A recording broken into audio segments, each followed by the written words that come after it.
Un giorno nostro papà ci ha fatto sedere davanti al tavolo e ci ha chiesto chi vuole fare cosa, e lì abbiamo diviso le mansioni. Insieme abbiamo deciso che mio fratello prenderà le redini dell'agriturismo e io ho il compito di produrre dei buoni prodotti, tradizionali ma moderni.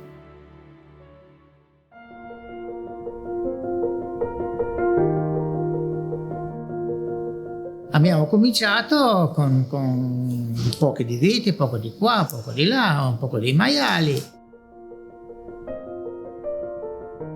Mi ricordo era il 3 luglio del 98, abbiamo finito le superiori, ambedue, e quel giorno lì avevamo ancora lo Smizza. Un anno dopo, era il 27 agosto del 99, c'è stata l'inaugurazione dell'agriturismo. Ricordo 20 anni fa, quando appunto nel 99 abbiamo appena cominciato con il ristoro agrituristico, eravamo con 3-4 secondi, adesso sono riuscito poi a sviluppare un menù, una innovazione anche nella cucina. Il mio menù è principalmente comunque improntato sulla carne di maiale che noi appunto produciamo in casa.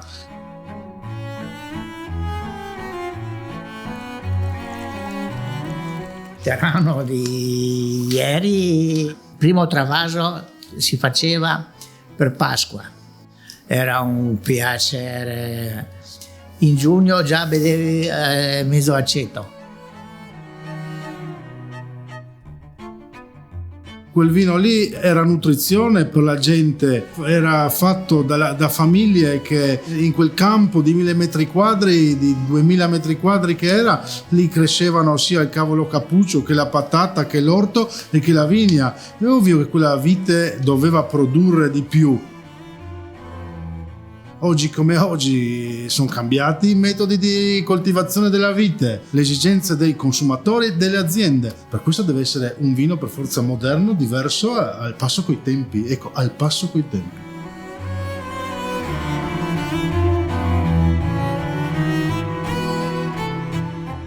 L'idea dello spumante rosé è nata nel 2009, quando su suggerimento di mio papà abbiamo iniziato a fare la raspatura manuale sul vino rosso. Poi abbiamo sviluppato anche il Terrano, ma perché ero sempre convinto che le caratteristiche che ha il Terrano, di questa bassa alcolicità, di questa fragranza, di questa croccantezza che ha il Terrano, si prestano benissimo a fare il metodo classico.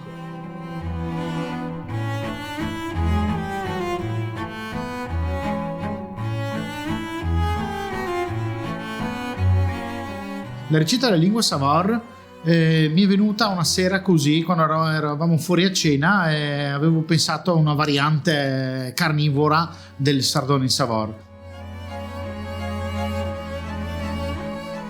Questa lingua di maiale, prodotto comunque salmistrato, già salata di per sé, poi bollita, stracotta molto bene. Ho soffritto un po' di cipolla, l'ho utilizzata con appunto il Terrano, e dopodiché stratificando filetti di lingua, appunto comunque medaglioni di lingua con cipolla, questo vino rosso, ho utilizzato un po' di miele. Il riscontro effettivamente c'era ed era molto favorevole. Il mio menù è principalmente comunque improntato sulla carne di maiale che noi produciamo in casa, quindi è una grande soddisfazione per me.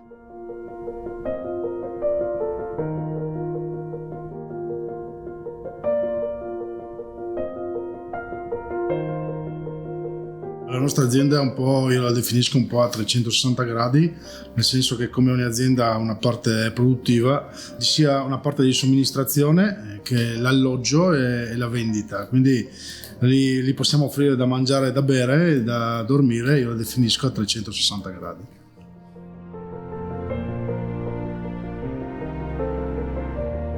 Adesso dico che fortunato che sono, che non si sono ribellati o non so, andati ognuno per il suo. Se vedi che il seme che ho piantato è germogliato. Ricordo che la mamma ci portava direttamente nelle vigne da papà, ci sedevamo all'ombra di qualche albero e la mamma ci dava questa merenda del falciatore, la chiamavamo quella volta così, si chiama tuttora, è un letto di patate in teccia con la pancetta e una bella frittata sopra.